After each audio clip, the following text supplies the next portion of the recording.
이 새벽에도 여러분들 기도하는 모든 기도의 소원이 하나님 앞에 연락되는 은혜의 새벽 되기를 주님의 이름으로 축원합니다.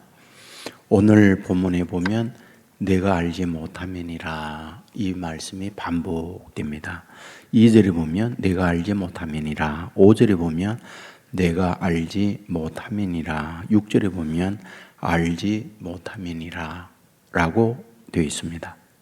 무엇을 알지 못한다 라고 말하는 걸까요? 2절에 보면 무슨 재앙이 땅에 임할는지 내가 알지 못한다.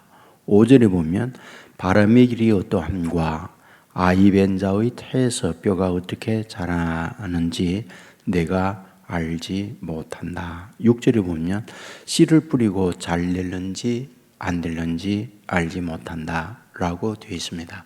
그런데 이 알지 못한다라고 하는 내용들을 보면 일정한 방향이 있어요. 일정한 방향이란 무엇인가?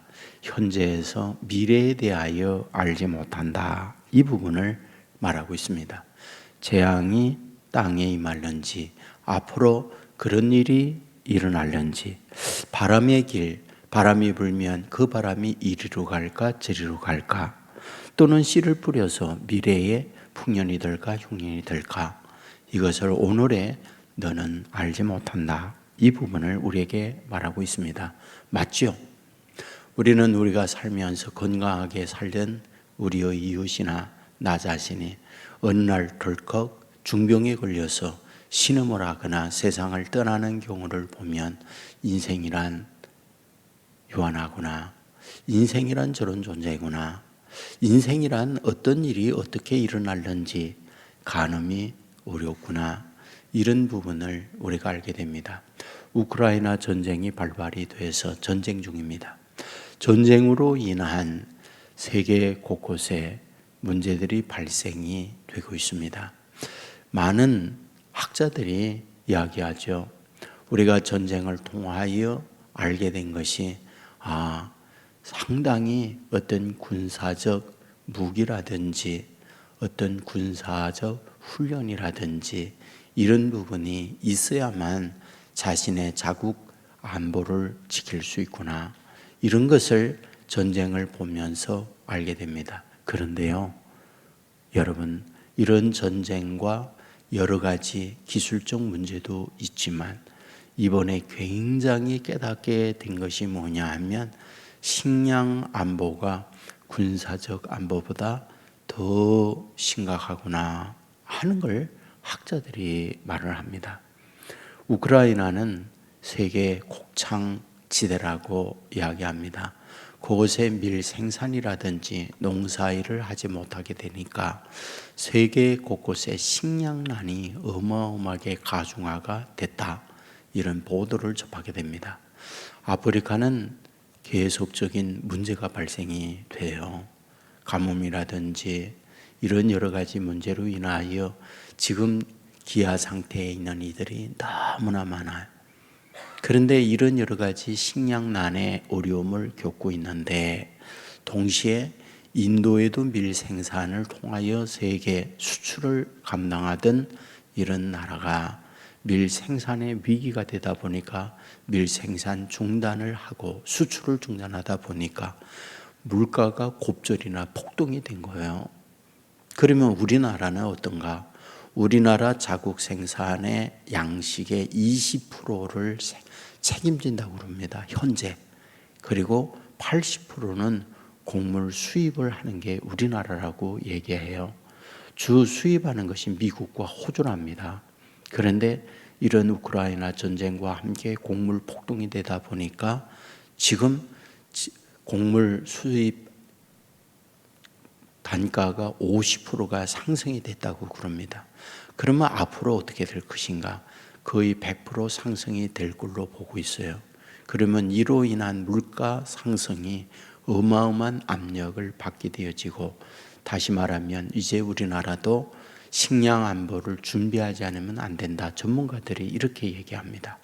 그러니까 단순하게 이런 일들이 일어났는데 세계 곳곳에 이런 문제가 생겨질 거를 예상한 분들도 있겠지만은 우린 몰랐어요.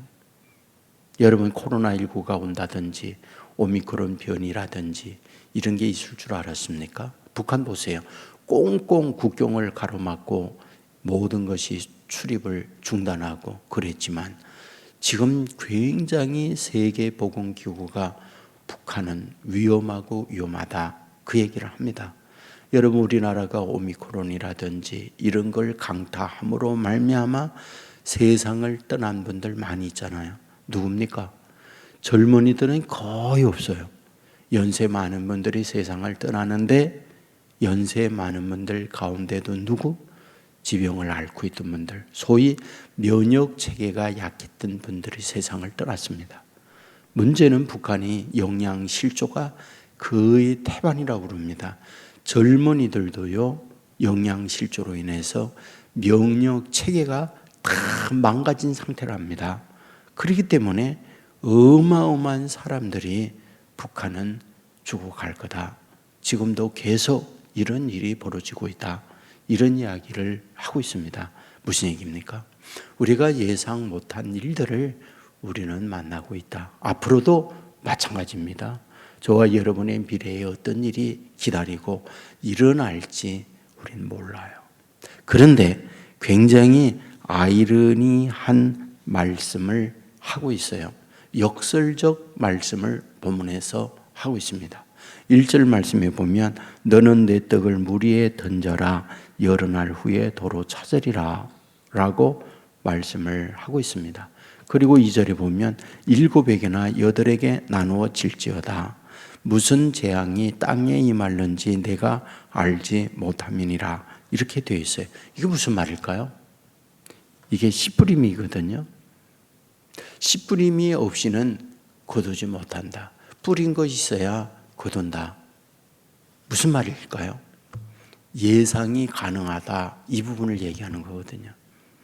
전혀 앞에 부분은 알지 못한다 라고 하고는 역설적으로 무슨 얘기냐, 내가 떡을 물 위에 던져라. 이것은 이 문화와 관련이 있어요. 그러니까 물 위에 강가입니다. 강가에 떡을 던지다 이 말은 강가에 주로 살고 있는 분들이 누구냐? 가난한 자들이에요. 제가 처음 캄보디아에 갔는데 선교사님께서 저를 안내하는데 강가로 안내를 했어요. 근데 강가에 갔더니 이제 메콩강입니다. 그 메콩강가에 수상 마을이 있습니다. 그러니까 강에 나무를 얼기설기 매달아내고 그 위에서 생활하는 분들이 굉장히 많아요. 근데 주로 누구들이 거기에서 사느냐? 보니까 카렌족들이 굉장히 많아요. 그 카렌족은 누구들이냐? 라오스에서 또는 월남에서 자기의 종족이 버텨내질 못하고 버려진 자들이 그쪽으로 와서 살고 있는 이들이에요. 그러니까 뭐 생활이 열악합니다. 바로 그들에게 먹을 걸 던져라. 내 떡을 던져라. 그들에게 구제하라. 이 말이거든요. 그렇다고 그러면 여러 날 후에 도로 찾는다. 앞으로 그런 것에 심은 대로 거두게 된다. 이 부분을 말씀을 하고 있거든요. 그게 상당히 역설적이죠. 그러니까 앞에 있는 말씀을 드는 건 내가 알지 못한다라고 하는 부분을 말하고 나서 여기에서는 뭐냐? 내 떡을 물 위에 던지면 심은 대로 거둔다. 미래에 그런 걸 거둔다. 7에게나 8에게 나누어 질지어다. 그러면 그 나누어짐에 대하여 앞으로 그것에 대한 열매를 거두게 된다. 이 부분을 말씀하고 있잖아요. 굉장히 우리에게 주는 메시지라고 봐요. 여러분에게 늘 말씀하지만 우리가 어떤 일을 반복하면 반복의 결과를 낳습니다. 그건 확실해요. 여러분에게 헤빗과 루틴에 관한 차이를 말씀을 드렸던 적이 있거든요. 헤빗은 일반적인 습관이에요. 루틴은 의도적인 습관이에요. 그러니까 제가 교육자들하고 얘기할 때에 교육자들 가운데에서 저에게다가 이런 말을 하는 경우가 있어요. 목사님, 새벽에 나오는 게 굉장히 힘듭니다. 이제 그렇게 얘기를 하는 분이 있어요. 그래서 이 새벽에 나와야 하는데 그게 너무너무나 힘듭니다 라고 얘기해요. 그러면 그걸 환경 설정을 해서 의도적으로 자기의 일상적 습관으로 만들어내는 것, 그게 루틴인데 루틴이 되어야 내 인생을 바꿀 수 있다. 그 얘기를 제가 계속 하거든요. 맞습니다. 그러니까 어떤 음식을 통해서 내가 체중 감량을 해야 되겠다.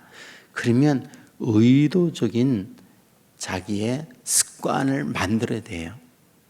그러니까 저녁 식사를 좀 줄인다든지 운동을 일정하게 한다든지 이런 의도적으로 자기를 끌어가야만 자기가 바뀌어요.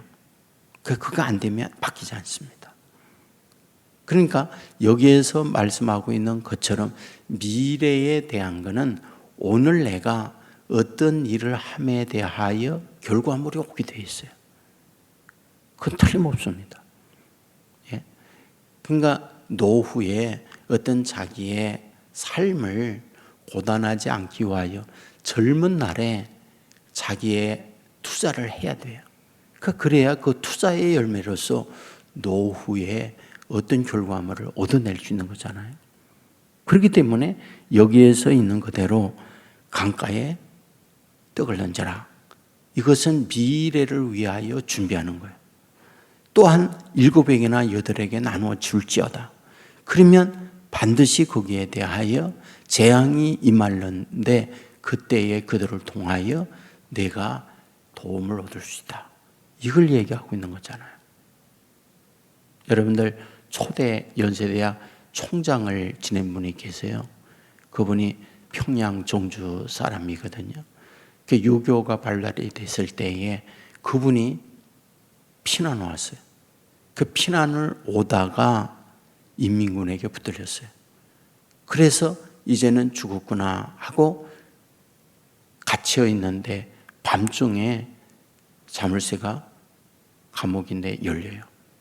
그러더니 그 인민군 장교가 나오라는 거예요. 그래서 나갔더니 선생님, 제가 선생님의 제자입니다. 제가 너무 가난해서 신발을 신지 못하고 있었습니다. 그런데 선생님이 자기가 신었던 신발을 저에게 주었습니다. 저는 그 선생님의 은혜를 잊을 수가 없습니다. 그리고 나오라고 하고는 그 인민군 장교가 뭐라고 그러냐, 여기에 경비대다가 어디에 있습니다. 그리로 가면 또 잡힐 거니까 이쪽으로 해서 내려가면 안전하게 갈 수가 있습니다. 그와 같이 오히려 그 인민군 장교가 자기를 안내해가지고 안전하게 월남을 할 수가 있었다. 그 얘기를 하는 거예요. 그러니까 심은 것이 그런 결과를 얻고 있는 것을 오늘 본문에서 말하고 있는 거잖아요. 굉장히 중요한 얘기입니다. 오늘 저와 여러분이 미래에 어떤 일이 일어나는지 모릅니다. 하지만 역설적으로 안다는 거예요. 본문에서. 우리가 선을 심으면 선의 열매를 거두게 되어 있어요. 악을 심으면 악의 열매를 거두게 되어 있어요. 믿음을 심으면 믿음대로 되어지는 축복이 있다는 걸 우리에게 약속을 하고 있는 거잖아요. 그러므로 이 새벽에도 이런 마음으로 우리에게 주어져 있는 시간들을 아름다운 곳으로 뿌리고 그리하여 미래의 아름다움으로 거두어낼 수 있는 저와 여러분의 삶이 될 수 있기를 주의 이름으로 축원합니다. 기도하겠습니다. 은혜로우신 아버지 하나님, 우리를 깨워주시고 전도서 11장의 말씀을 보게 해주시니 감사를 드립니다. 내가 앞으로 무슨 일이 일어날는지 모른다. 하지만 동시에 안다고 가르쳐 줍니다. 내 떡을 물 위에 던져라. 7에게나 8에게 나누어 주어라. 선을 심으면 선의 열매를 거둔다고 우리에게 가르쳐 주고 있습니다. 믿음의 사람들, 믿음의 씨를 뿌리고 믿는 대로 되어지는 결과를 얻어내는 축복된 삶을 살게 하여 주옵소서. 오늘도 기도합니다. 믿음의 기도가 되게 하시고 이 새벽 일깨워 주의 전에 나와 싸우니 헛된 시간이 아니라 주님과 깊은 영적 기도의 시간 되게 하여 주옵소서. 아버지 하나님, 여기까지 우리를 인도해 주었는데 앞으로도 임마누엘 되시는 주님과 동행하는 삶을 살게 하여 주시옵소서. 무슨 일이 있을지 모릅니다. 앞서가시며 인도하시는 주의 인도를 받는 자녀들 되게 하여 주옵소서.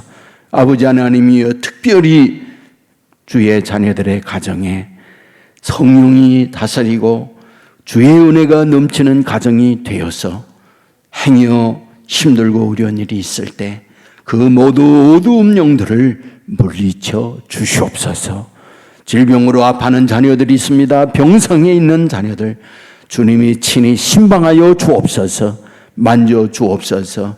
의사들에게 지혜를 주시고 주의 자녀들을 바르게 진찰하고 바르게 치료하여 건강을 회복하는 은혜를 내리워 주시옵소서. 아버지의 나라 민족 여기까지 이끌어 주었습니다. 앞으로도 하나님이 다스리고 하나님이 이끌어가는 나라 되게 하여 주옵소서. 간절히 소원합니다. 나라를 끌어가는 지도자들 하나님을 두려워하게 하여 주옵소서. 백성들을 바르게 끌어가는 지도자들이 되게 하여 주시옵소서. 아버지 하나님이여, 6월 1일 지방선거가 있습니다. 아버지, 지역을 바르게 끌어갈 수 있는 지도자들이 선택되게 하여 주시옵소서. 아버지 앞에 모든 걸 맡깁니다. 오늘도 주님과 함께 동행하며 오늘도 주님과 함께 승리하는 믿음의 사람들 삼아주실 줄 믿고, 특별히 북한의 오미크론 확산으로 인하여 위기를 만나고 있사오니 우리 같은 민족 불쌍히 여겨 주시고 지혜롭게 극복할 수 있도록 도와주시고, 저 우크라이나의 전쟁이 끝나 더 이상 수많은 생명이 죽어가지 않도록 도와주시옵소서. 예수님 거룩하신 이름으로 기도드리옵나이다. 아멘.